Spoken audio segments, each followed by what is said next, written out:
Hello friends, welcome to my new story बदनसीब लड़की।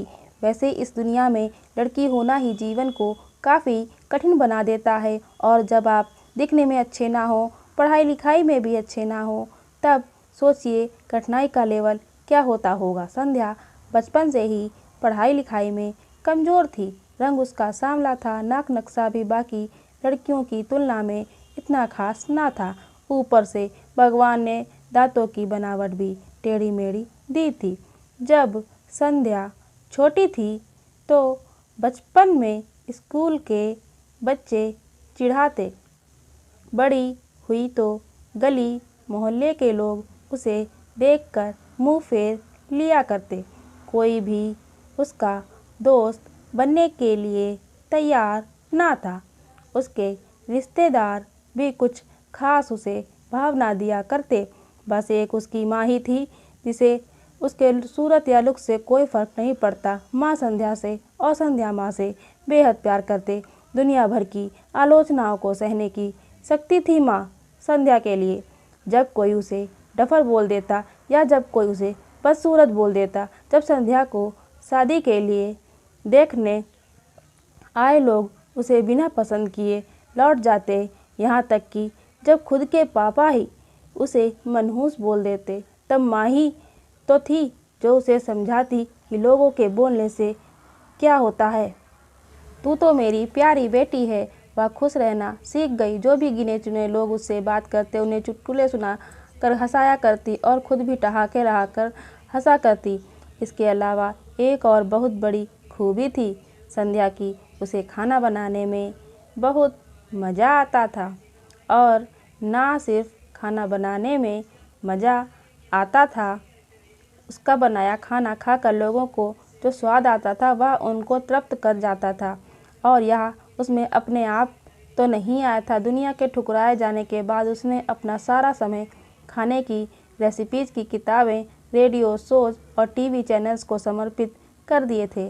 संध्या की तारीफ़ तो कोई भी नहीं करता, लेकिन उसके हाथों के बने खाने की तारीफ़ वह हर व्यक्ति करता जो उसे चखता।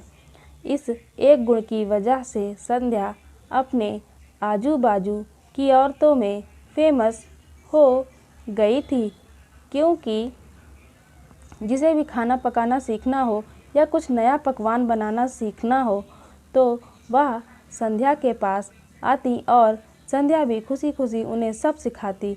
उसके पास आने वाली औरतें अच्छा खाना बनाना सीख जाती।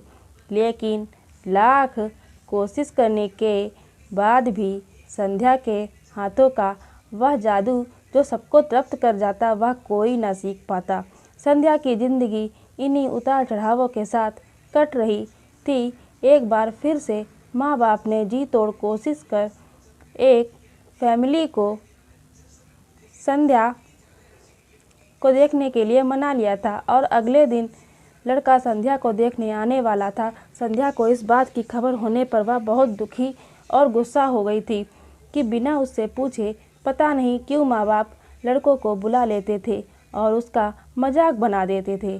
माँ ने संध्या को समझाया था कि ऐसा ही होता है, कोई भी बेटी अपने माँ बाप के यहाँ हमेशा नहीं रहती, उसे एक दिन शादी करके जाना ही पड़ता है।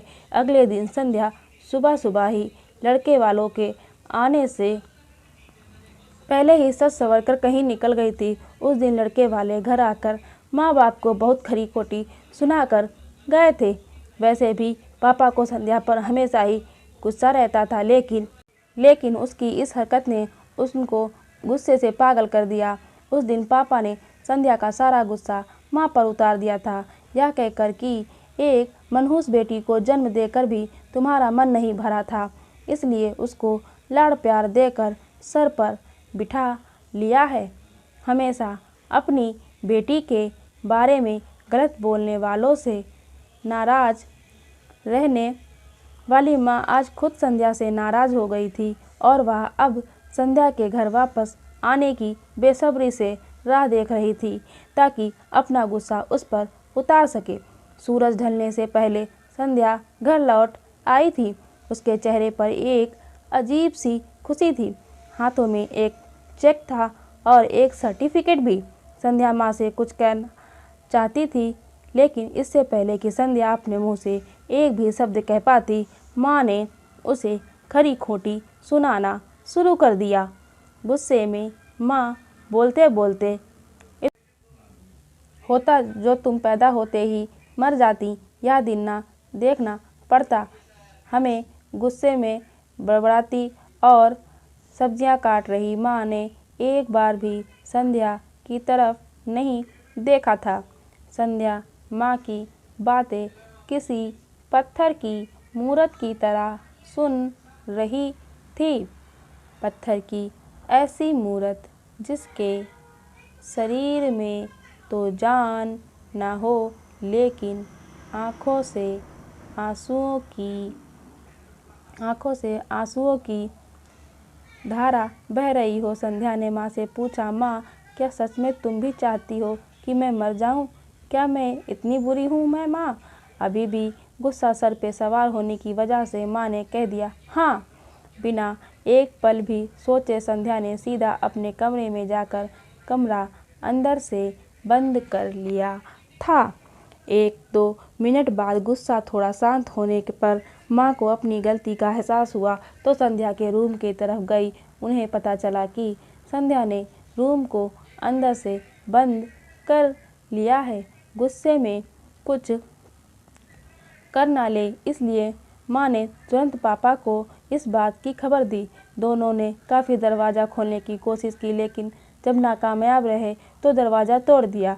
अपने स्कार्फ से फांसी का फंदा तैयार कर रही संध्या पंखे से लटक रही थी। ज़्यादा वक्त नहीं हुआ था, वह सिर्फ बेहोश हुई थी। माँ पापा ने तुरंत उसे पंखे से अलग किया और बेड पर लिटाया। पापा ने तुरंत डॉक्टर को फ़ोन किया। तब माँ का ध्यान बेहोश पड़ी संध्या के हाथ में पकड़ी एक चिट्ठी और पास में ही पड़े 5 लाख के चेक और 5 स्टार होटल में शेफ की नौकरी के लिए कंफर्मेशन लेटर पर पड़ी, जो संध्या अपने साथ लाई थी। माँ और पापा ने वह चिट्ठी खोलकर पढ़ी जो उसने अभी अभी लिखी थी। चिट्ठी कुछ इस प्रकार थी, मम्मी और पापा, मैं जानती हूँ मेरे जन्म से लेकर आज के दिन तक मैंने ऐसा कुछ भी नहीं किया है जिस पर आप गर्व कर सके, लेकिन मैं आपको बताना चाहती थी कि आज मैं खाना पकाने के नेशनल लेवल कंपटीशन को जीत चुकी हूँ और यह 5 लाख का चेक मुझे प्रथम स्थान पर आने के लिए मिला था। जजेस को मेरा खाना इतना पसंद आया था कि उन्होंने मुझे एक बहुत बड़े होटल में बतौर मास्टर शेफ की नौकरी के लिए कंफर्मेशन लेटर ही दे दिया था।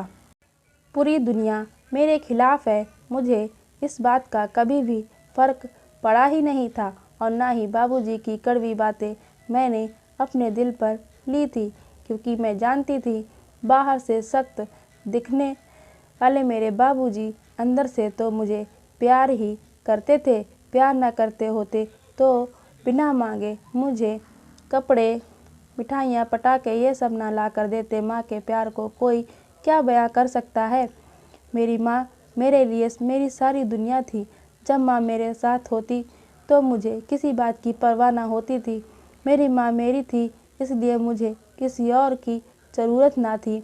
मेरी माँ मेरे साथ नहीं है तो मेरी दुनिया मेरे साथ नहीं है, इसलिए मैं आज दुनिया को ही अलविदा कहकर जा रही हूँ। मैं जानती हूँ आपने कभी न कभी भगवान से यह दुआ ज़रूर मांगी होगी कि अगले जन्म मेरे जैसी औलाद ना मिले, लेकिन मैं हमेशा यह प्रार्थना करती थी कि अगले जन्म में तो क्या मेरे हर जन्म में मुझे आप जैसे ही माता पिता मिलें। और आज भी यही प्रार्थना करके उसी भगवान के पास जा रही हूँ। चिट्ठी पढ़ते पढ़ते माँ और पापा सर से पाँव तक पछतावे में डूब गए थे और बेहोश पड़ी संध्या के सर पर हाथ फेरते हुए फूट फूट कर रो रहे थे। तो दोस्तों, आपको हमारी ये कहानी कैसी लगी? धन्यवाद।